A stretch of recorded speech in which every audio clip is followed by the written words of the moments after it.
Unchangeable God, I worship your majesty. I soak today's message in your precious blood. Father, let it be all of you and none of me. Take all the glory, take all the honor, take all the adoration in Jesus' mighty name. Amen. Why did God kill Uzzah?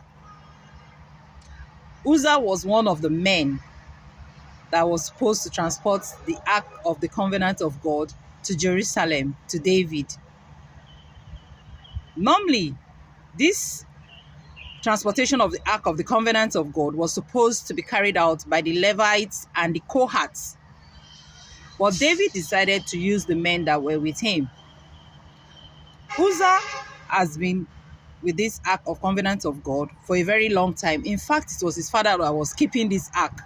So he was aware of the fact that nobody is supposed to touch the Ark of the Covenant of God.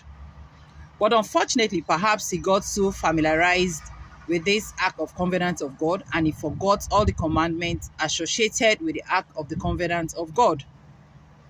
While they were transporting this Ark of the Covenant of God, the oxen that was carrying the carts that contained the Ark of the Covenant of God stumbled. In the bid of wanting to steady the cart, he touched the Ark of the Covenant of God. And unfortunately for him, God struck him dead. Even though his act was noble, but it was an outright violation of the commandments of God. God was angry with him. In the bid of wanting to do our service, we should be careful not to disobey the commandment of God. Was this trying to signify that God cannot defend the cart that contained the Ark of the Covenant of God? Or was it trying to say God is not powerful enough to preserve that which he has sanctified to be holy? Our God is a consuming fire.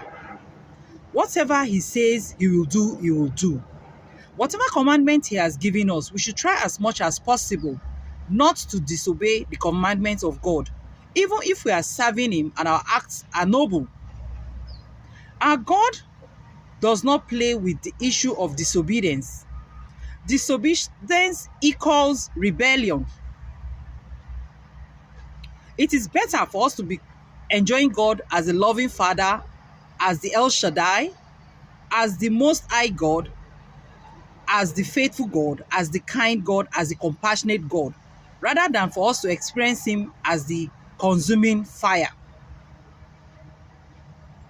Even though the act of Uzzah was noble, but it was done combined with disobedience.